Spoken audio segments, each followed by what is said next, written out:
Everyone, welcome to our channel Asha Jyothi videos. నేను ఈ వీడియోలో చిల్డ్రన్స్కి ఎంతో ఫేవరెట్ అయిన నూడిల్స్ ప్రిపేర్ చేస్తున్నాను. నూడిల్స్ ప్రిపేర్ చేయడానికి ముందుగా క్యారెట్, పచ్చిమిర్చి, ఆనియన్ని శుభ్రంగా కడిగేసుకొని కట్ చేసి పక్కన పెట్టుకున్నాను. ఆ తర్వాత నూడిల్స్ని కూడా పక్కన పెట్టుకున్నాను. ఈ నూడిల్స్ని ఉడికించుకోవాలండి. స్టవ్ ఆన్ చేసుకొని ఒక ప్యాన్ని పెట్టేసుకున్నాను. దాని నిండా వాటర్ వేసేసుకొని వాటర్ బాయిల్ అయిన తర్వాత ఈ నూడిల్స్ని వేసేసుకొని ఉడికించుకోవాలి. మనం వేసుకునే నూడిల్స్ మునగాలండి. మునిగేంత వరకు వాటర్ ఎక్కువగానే ఉండాలి. ఈ వాటర్ బాయిల్ అయిన తర్వాత నూడిల్స్ని వేసేసుకొని మీడియం ఫ్లేమ్లో ఉడికించుకోవాలి. ఈ నూడిల్స్ విడివిడిగా ఉడకాలంటే కాస్త ఆయిల్ వేసుకోవాలి. 1 టీ స్పూన్ ఆయిల్ వేసుకుంటే సరిపోతుంది. ఆ తర్వాత కాస్త సాల్ట్ వేసుకోవాలి.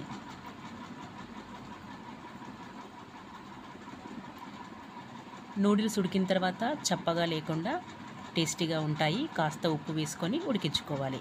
ఓకేనా? ఆయిల్, ఉప్పు వేసుకొని ఉడికించుకున్న తర్వాత ఒక స్ట్రైనర్లో వడేసుకోవాలి. మీరు మధ్య మధ్యలో చెక్ చేసుకుంటూ ఉండండి ఈ నూడిల్స్ ఉడికాయా లేదా అని. ఉడికిన తర్వాత స్టవ్ ఆఫ్ చేసుకొని ఒక స్ట్రైనర్లో వడేసుకోవాలి.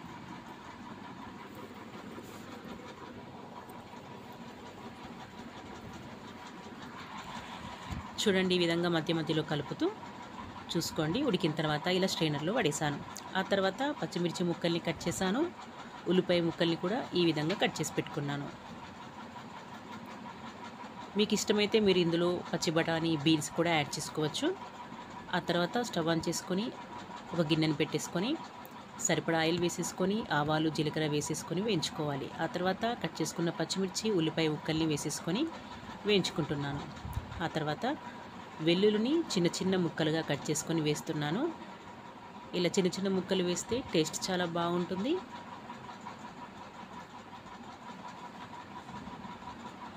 మనకు కనిపించే విధంగా చిన్న చిన్న ముక్కల్లా ఉంటే నూడిల్స్లో చూడడానికి బాగుంటాయి. ఆ తర్వాత కట్ చేసుకున్న క్యారెట్ ముక్కలు వేసేసుకొని మంచిగా వేయించుకోవాలి. ఇలా సన్నగా పొడవుగా కట్ చేసుకున్నట్లయితే సన్నగా కట్ చేసుకోవాలండి. అలా అయితే తొందరగా వేగిపోతాయి. ఇలా స్టవ్ లో ఫ్లేమ్లో పెట్టేసుకొని మాత్రమే ఈ ఉల్లిపాయ, పచ్చిమిర్చి, క్యారెట్ ఇవన్నీ లో ఫ్లేమ్లో పెట్టేసుకొని వేయించుకోవాలి.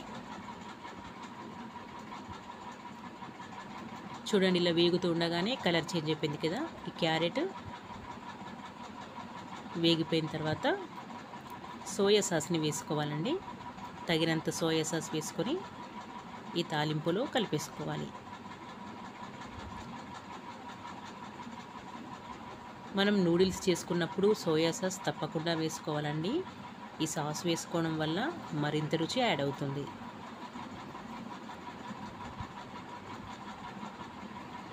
ఆ తర్వాత బాయిల్డ్ నూడిల్స్ ఇందులో వేసేసుకొని కలిపేసుకోవాలి.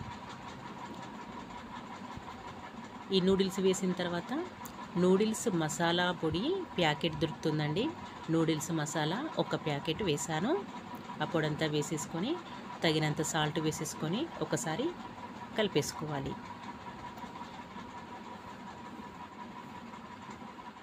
అంతే అండి. ఒక 5 నిమిషాల పాటు ఉప్పు కలిసే విధంగా మంచిగా కలిపేసుకున్న తర్వాత స్టవ్ ఆఫ్ చేసుకోవడమే.